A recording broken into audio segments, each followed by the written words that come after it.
अस्सलामु अलैकुम वरहमतुल्लाहि वबरकातुह। अल्हम्दुलिल्लाह वस्सलातु वस्सलामु अला रसूलिल्लाह व अला आलिहि व अस्हाबिहि अजमईन, अम्मा बाद। मेरे प्रिय साथियों और तमाम दीनी और इस्लामी भाइयों, पवित्रता के बारे में हम बातें कर रहे हैं। आज हमारा ये 7वां पाठ है और आज के पाठ में हम ये जानेंगे कि कोई आदमी अपवित्र हो गया है, ख़ास तौर से उसको बड़ी अपवित्रता लायक हो गई है, हद से अकबर, तो वो कैसे पवित्रता प्राप्त करेगा। और साथ ही में मोज़े पर मसह और तयम्मुम का तरीक़ा भी हम सीखेंगे।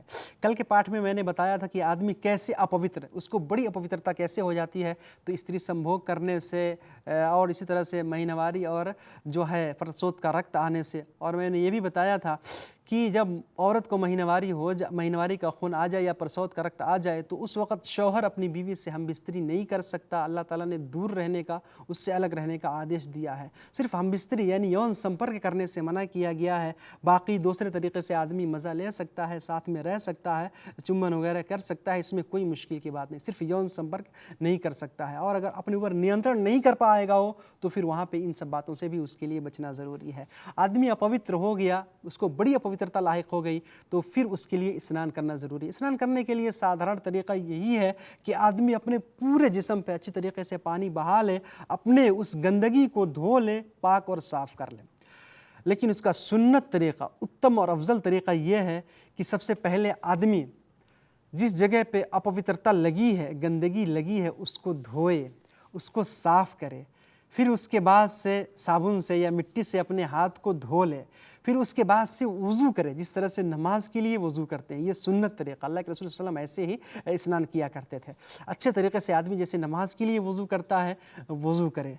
वज़ू करने के बाद फिर वो अपने सर में पानी डाले और अपने बालों को अच्छे तरीक़े से रगड़े ताकि बाल की जड़ों तक पानी पहुँच जाए। फिर उसके बाद से अपने दाहिने कंधे पे पानी डाले और अपने बाएँ कंधे पर पानी डाले और अच्छे तरीक़े से नहा ले। खूब मल के जो है अपने पूरे शरीर को साफ़ कर ले। वो आदमी पवित्र हो जाएगा, पाक और साफ़ हो जाएगा, अपवित्रता से वो दूर हो जाएगा। तो मेरे भाइयों, संक्षिप्त में स्नान करने का तरीक़ा, गुस्ल करने का तरीक़ा यही है। हमको इसी तरह से गुस्ल करने की कोशिश करनी चाहिए। इसमें हमको पुण्य भी मिलेगा और सवाब भी मिलेगा। मेरे भाइयों, इसी तरीक़े से आइए हम जानते हैं कि आदमी मोज़े पर मसह कैसे करेगा। मोज़े पर मसह करने का तरीक़ा क्या है? तो वज़ू हम करते हैं। वज़ू करने के बाद जो है मोज़े पर मसह किया जाता है। कैसे? जैसे मिसाल के तौर पे हमने वज़ू कर लिया तो अब उसके ऊपर हम हाथ फेर, मोज़ा पहन लिए तो हम हाथ फेर करके जो है मसह कर सकते हैं। कोई मुश्किल नहीं, कोई दुश्वारी नहीं है। बस यहाँ पे हमको कुछ बातें याद करनी ज़रूरी है। नंबर 1, वज़ू की हालत में आदमी वो मोज़ा पहने हुए हो। बगैर वज़ू किसी ने मोज़ा पहना है तो उस पर मसह नहीं कर सकता है। इसी तरीक़े से अगर कोई आदमी नापाक हो गया, उसका वीर्य निकल गया, बड़ी पवित्रता हो गई, तो फिर उस समय में उसको मोज़ा को निकालना ही पड़ेगा, क्योंकि वो अब उसको स्नान करना ज़रूरी हो गया।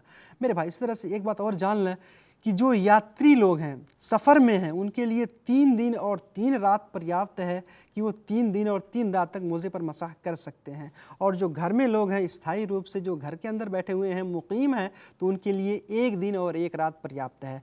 उदाहरण स्वरूप कि आदमी ज़ोहर के वक्त किसी ने मोज़ा पहना, मसह किया और अच्छे तरीक़े से वज़ू करके जो है मोज़ा पहन लिया, तो अब उसका यानी फिर कब से शुरू होगा? जब उसका वज़ू भंग होगा। अब उसका वज़ू असर के टाइम में भंग हुआ है तो असर के टाइम से वो शुमार करेगा और अगले असर के दिन तक जो है उस पर मोज़ा पे मसह कर सकता है।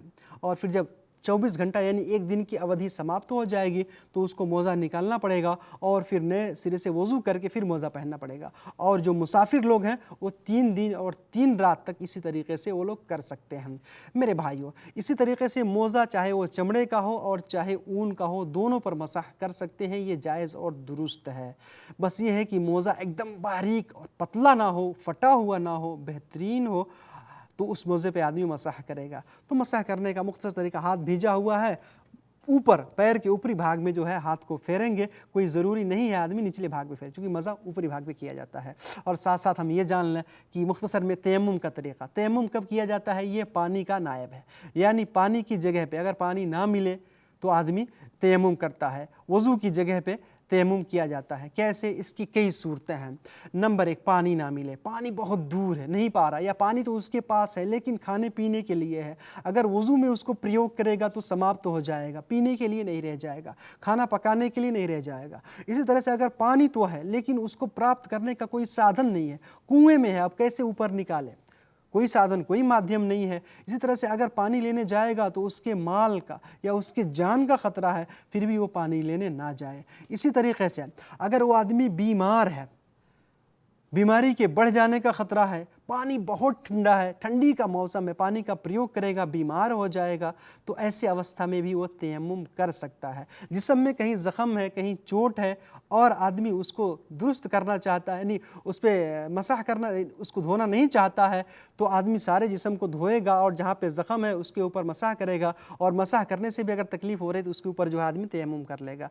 तयम्मुम का साधारण और सिंपल तरीक़ा यही है, पवित्र पाक और साफ़ मिट्टी पर आदमी हाथ मारे, हाथ मारने के बाद फिर आदमी जो है अपने हाथ को अपने चेहरे पर फेरे, चेहरे पर फेरने के बाद फिर बाएं हाथ की ऊपरी हथेली को दाहिने हाथ के ऊपरी भाग पे और फिर दाहिने हाथ की ऊपरी हथेली को बाएं हाथ के जो है ऊपरी भाग पे फेर के जो है इस तरह से आदमी तयम्मुम कर ले।